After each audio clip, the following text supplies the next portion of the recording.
9 वर्षात माझी फी कधीही तटलेली नाही आहे। 7 तारखेला शाळेची परीक्षा होती। मागील इन्स्टॉलमेंट 5300 रुपये मी भरलेले होते। सेकंड इन्स्टॉलमेंट भरायला मला उशीर झाला।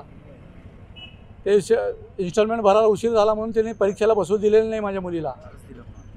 त्याच्या अगोदर मी अर्ज दिलता फी भरायला उशीर होतोय म्हणून। इन्स्टॉलमेंट भरायला उशीर झाला म्हणून त्यांनी परीक्षेला बसू न दिल्यामुळं माझी मुलगी मला सांगितली की पप्पा मला गणित आणि हिंदीचे पेपरला बसू दिले नाही।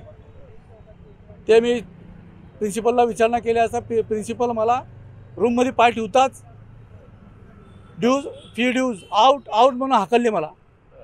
त्यानंतर मी स्वतः हाताने पत्र लिहून त्यांना दिलं की बाबा तुम्ही कशासाठी मला माझ्या मुलीला परीक्षेला बसू दिलं नाही हे मला रायटिंगमध्ये द्या।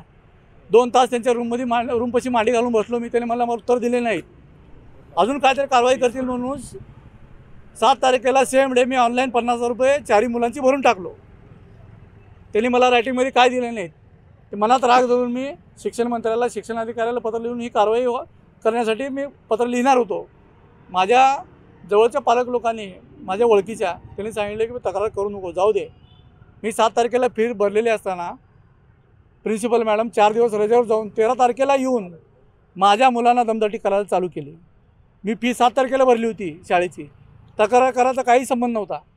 माझ्या लेकरांना शाळेत तुझे पेरेंट्स आले, 5वीच्या मुलीला सांगते की शाळेत तुझे पेरेंट्स आले तर दामिनी पथक बोलून तुला जेलला टाकेन।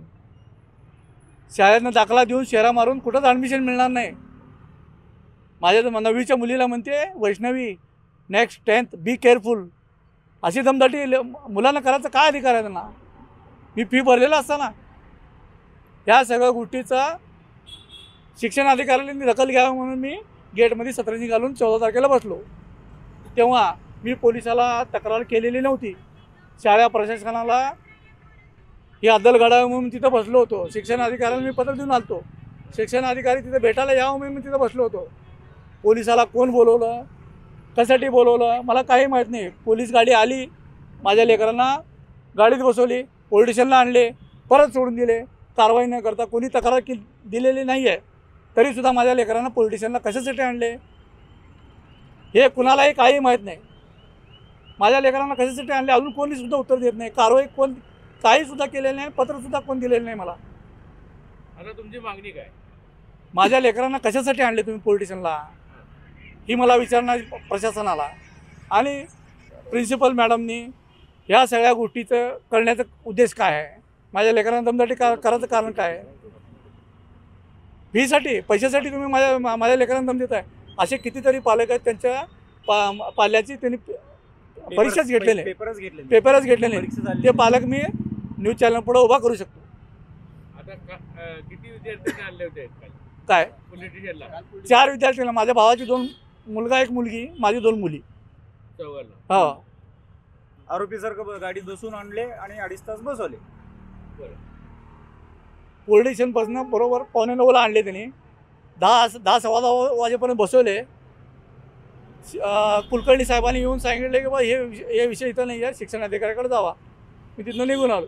परीक्षे पे चर्चा घडवून संपूर्ण देशातल्या विद्यार्थ्यांना परीक्षा कसं लिहावं याचं मार्गदर्शन करणाऱ्या पंतप्रधान नरेंद्र मोदींच्या राजवटीमध्ये मुलींना मोफत शिक्षण देणार अशी घोषणा करणाऱ्या एकनाथ शिंदेंच्या राज्यामध्ये एका मागासवर्गीय कुटुंबातल्या 4 मुलांना फी भरली नाही म्हणून परीक्षेपासून वंचित ठेवलं जातं।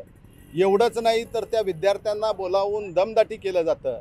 त्याही पुढे जाऊन पोलिसांची गाडी बोलवून एखाद्या गुन्हेगाराला वागणूक द्यावं त्या पद्धतीनं छोट्या वयोगटातल्या मुलांना, जे विद्यार्थी 5वी ते 9वी वयोगटातले विद्यार्थी आहेत त्या विद्यार्थ्यांना पोलीस व्हॅनमध्ये बसवून गुन्हेगाराप्रमाणे त्यांना पोलीस स्टेशनमध्ये आणून बसवलं जातं।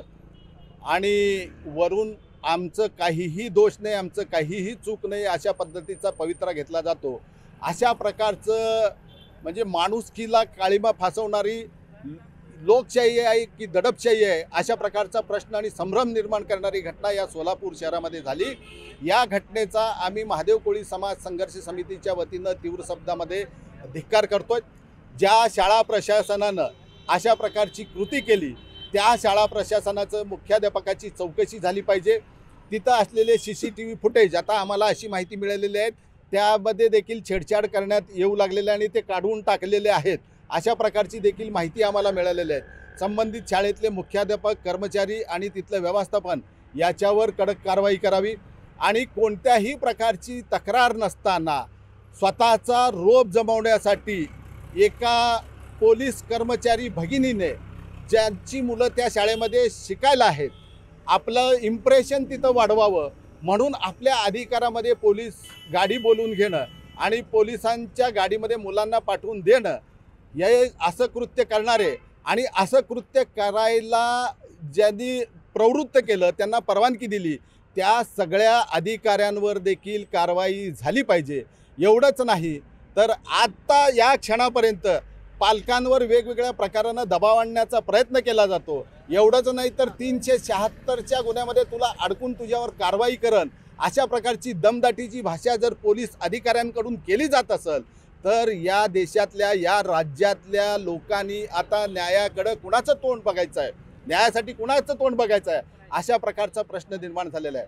पुरोगामी महाराष्ट्र, शिक्षणाला उत्तेजना देणारा महाराष्ट्र, कायदा आणि सुव्यवस्था राखणारा महाराष्ट्र म्हणून एका बाजूनं सत्ताधारी माणसं आपल्या कार्यकर्तृत्वाचा गौरव करतात, स्वतःची पाठ थोपटून घेतात.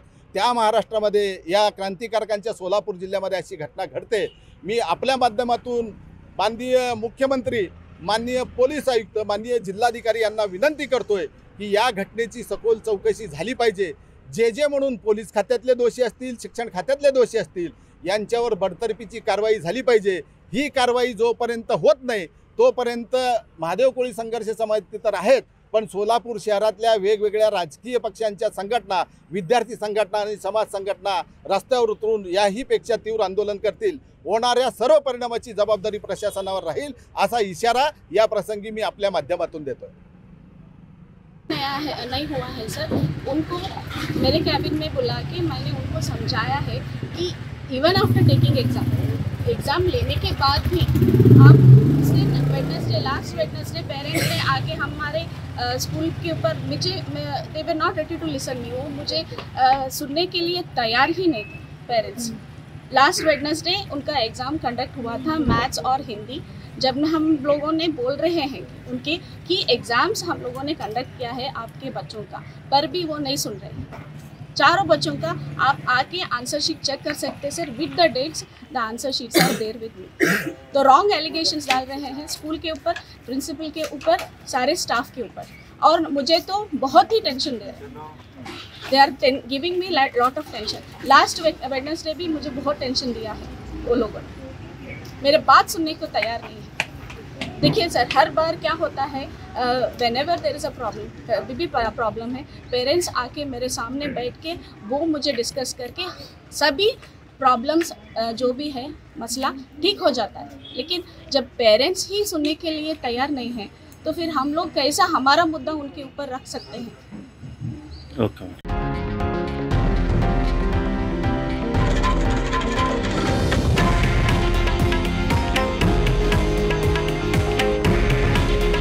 हे आहे देशातील नंबर 1 न्यूज नेटवर्क आणि आपण पाहत आहात TV9 मराठी. काळजी तुमची, हित महाराष्ट्राचं.